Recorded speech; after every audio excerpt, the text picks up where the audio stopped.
Selamat datang kembali. Kali ini saya akan membahas fungsi pangkat natural. Ya, jadi fungsi pangkat natural di sini adalah maksudnya basisnya itu adalah basis berupa bilangan Euler atau E. Oke, nah di sini saya akan membahas contoh yang ada di slide 13 yang ada di handout saya. Untuk lebih jelasnya, soalnya akan tetap saya tuliskan kembali. Di sini nomor satunya, Anda diminta untuk menentukan turunan dari dx dari E pangkat akar X. Nah, ingat kalau seandainya fungsinya itu Anda bisa diminta untuk menentukan turunan dari E pangkat X. Turunan dari E pangkat X itu tetap E pangkat X. Tetapi apabila Anda diminta untuk menentukan turunan dari E pangkat U, maka ini jadi E pangkat U dikalikan dengan turunan dari U itu sendiri. Ya, jadi ingat Anda harus lihat dulu pangkatnya itu apakah dalam bentuk fungsi atau hanya satu buah variabel X saja. Oke, nah kalau yang sekarang dia itu adalah E pangkat akar X. E pangkat akar X itu artinya E pangkat X pangkat setengah. Jadi ini adalah sebuah fungsi. U-nya itu berarti adalah X pangkat setengah, sehingga kita harus tentukan dulu turunan dari U-nya sendiri. Turunan dari U-nya itu adalah setengah X pangkat minus setengah. Atau kalau kita tuliskan kembali ini jadi 1/2 akar X. Ingat ya, pangkat minus setengahnya akan saya turunkan ke bawah. Tujuannya supaya pangkatnya jadi pangkat positif setengah. Setelah pangkat positif setengah, maka saya tulis kembali dalam bentuk akar. Oke, nah kalau sudah seperti ini, baru kita tentukan turunannya. Ya, jadi turunan dari E pangkat X pangkat setengah itu adalah E pangkat X pangkat setengah dikalikan dengan U aksen. U aksennya itu adalah 1/2 akar X. 1/2 akar X. Seperti ini. Oke, nah kemudian E pangkat X pangkat setengah itu akan saya tulis kembali ke dalam bentuk akar. Kemudian saya gabungkan si 2 akar X-nya. Oke, ini hasil akhirnya. Nomor 2, Anda diminta untuk menentukan turunan dari E pangkat X kuadrat ln X. Oke, nah kalau misalnya seperti ini, berarti U-nya itu adalah X kuadrat ln X. Nah, ini ada X kuadrat dikalikan ln X. Jadi saya akan membuat turunannya dengan menggunakan aturan perkalian pada turunan. Ya, jadi ini misalnya kayak U lagi, tapi ini U yang lain ya maksudnya ya. Kalau misalnya Anda nggak mau pakai nama U, Anda bisa pakai A. Ini B. Tapi intinya sebenarnya A sama B-nya ini seperti si U sama V ya. Jadi di dalam aturan perkalian pada turunan, ini U aksennya itu berarti A aksen B ditambah A B aksen. Oke, A aksen itu berarti turunan dari X kuadrat itu adalah 2X, dikalikan dengan B-nya itu adalah ln X, ditambah A-nya itu adalah X kuadrat, kemudian dikalikan dengan turunan dari B. B-nya itu adalah ln X, berarti ini jadi 1/X. Sehingga turunannya itu jadi 2X ln X. Ini ada X pangkat 2, saya coret sama yang bawah, berarti jadi plus X. Oke, ini X-nya bisa dikeluarin, sehingga hasilnya itu jadi X kali 2 ln X plus 1. Oke, nah baru saya tuliskan ke dalam hasilnya. Ini saya tandai dulu. Ini untuk U-nya aja ya. Jadi hasilnya itu berarti jadi turunan dari, saya tulis di bawah aja. Turunan dari dx E pangkat X kuadrat ln X itu adalah 1 per,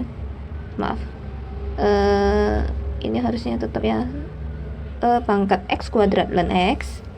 Kemudian kita kalikan dengan turunan dari U-nya, itu adalah X kali 2 ln X plus 1. Seperti ini. Nah, E pangkat X kuadrat ln X-nya ini kita biarin aja. Kemudian yang di dalam kurung ini sebenarnya kita bisa ubah lagi 2 ln X-nya itu kita menggunakan sifat logaritma natural. Jadi 2-nya ini saya akan pindahkan ke pangkat yang ada di X-nya. Oke, sehingga dia jadi ln X kuadrat plus 1. Itu untuk nomor 2. Hasilnya biarin aja sampai seperti ini. Kemudian nomor 3, Kalau misalnya Anda lihat di jawaban saya, di jawaban yang di soal saya ini, saya X-nya itu ditaruh di depan ya. Tapi sama aja, Anda sampai di sini juga nggak masalah. Ini kan X-nya saya taruh di depan, ln X. Kemudian kalau di handout itu, tulisannya itu adalah 1 plus ln X kuadrat. 1 plus ln X kuadrat. Kalau di sini kan punya saya ln X kuadrat plus 1. Tapi ini sama aja. Ya, jadi Anda mau sampai di sini boleh, sampai di sini juga boleh. Sama aja ya. Cuman penulisan posisinya aja. Kemudian untuk yang nomor 3, Anda diminta untuk mengintegralkan E pangkat minus 4X. Oke, integral dari E pangkat minus 4X dx. Di sini kita misalkan U-nya itu adalah minus 4X. Nah, ingat kalau diintegral, kita nggak tulisnya itu dalam bentuk U aksen. Karena nanti kita akan melakukan substitusi. Oleh karena itu, kita tulisnya jadi du per dx. Atau turunan dari U terhadap X. Oke, minus 4X kalau kita turunkan berarti dia jadi minus 4, sehingga dx-nya itu sama artinya dengan du per minus 4. Oke, nah setelah ini baru kita tulis ulang, ini jadi E pangkat U, dx-nya itu kita ganti jadi du per minus 4. Nah ini minus, di atasnya itu kan kalau nggak ditulis angka berarti ada 1 ya, jadi minus 1 per 4-nya saya keluarin, jadi yang kita integralkan itu adalah E pangkat U du. Integral dari E pangkat U itu tetap E pangkat U plus C. Ya, jadi biarin aja. Ini berarti jadi minus 1 per 4. E pangkat U-nya tadi itu adalah minus 4X plus C. Nah, ini sampai di sini aja. Kemudian untuk soal nomor 4, di sini Anda diminta untuk mengevaluasi integral dari X kuadrat dikalikan dengan E pangkat minus X pangkat 3 dx.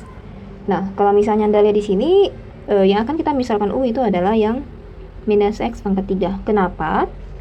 Karena kalau misalnya minus X pangkat 3-nya itu nanti kalau kita turunkan, dia akan menghasilkan minus 3X kuadrat. Nah, X kuadratnya nanti bisa dicoret dengan X kuadrat yang ada di sini. Ya, jadi pemilihan U-nya itu juga Anda lihat lagi apakah nanti U yang Anda pilih itu nanti bisa dicoret dengan variabel X lainnya yang ada di dalam fungsi integral tersebut. Oke, jadi bisa di sini du per dx-nya itu berarti minus 3x pangkat 2. Berarti dx-nya itu adalah du per minus 3x pangkat 2. Oke, jadi ini langsung saya integralkan. Integral dari x kuadrat dikali E pangkat U du per minus 3x pangkat 2. Nah, ini kan bisa dicoret. Langsung minus 3 yang ada di bawah saya pindahkan ke depan. Tapi karena posisi penyebut berarti yang kita keluarkan itu adalah minus 1/3. Integral dari E pangkat U du. Ini jadi minus 1/3. Integral dari E pangkat U tetap E pangkat U plus C. Selanjutnya kita tinggal substitusikan nilai U-nya tadi, yaitu minus 1/3 kalikan dengan E pangkat U-nya tadi itu adalah minus X pangkat 3 plus C. Oke, ini adalah hasilnya. Kemudian untuk nomor 5 itu adalah Anda minta untuk mengintegralkan 6 E pangkat 1 per X dibagi dengan X pangkat 2 dx. Oke. Nah, ini U yang saya pilih itu juga yang 1 per X. Jadi nanti Anda lihat kenapa saya pilih 1 per X. U 1 per X itu adalah X pangkat minus 1. Jadi kalau misalnya saya turunkan du per dx ya, ini jadi minus 1 X. Ingat ya, kalau turunan berarti pangkatnya dikurang 1. Jadi di sini sekarang udah minus 1. Kalau kita kurang 1 lagi dia jadi minus 2. Oke, sehingga du per dx-nya dx ya harusnya. Dx-nya itu adalah 1 bukan 1. Du per minus X pangkat minus 2. Nah, kalau misalnya dia negatif seperti ini, pangkatnya negatif, Anda boleh naikkan ke atas. Ini jadi dx sama dengan negatif X kuadrat du. Seperti ini. Jadi pada saat kita substitusikan, ini integralnya jadi 6 E pangkat U per X kuadrat. Dx-nya itu kita ganti jadi minus X kuadrat du. Nah, minus X kuadratnya kita bisa coret sama X kuadrat yang di bawah. Sehingga integral yang kita hitung itu jadi minus 6 E pangkat U du. Minus 6-nya saya keluarkan juga. Jadi yang kita integralkan tetap E pangkat U du. Ini jadi minus 6. Integral dari E pangkat U itu tetap E pangkat U plus C. Kemudian kita masukkan kembali U-nya tadi itu adalah 1 per X. plus C. Ini hasilnya. Oke, demikian pembahasan untuk yang bagian fungsi pangkat natural.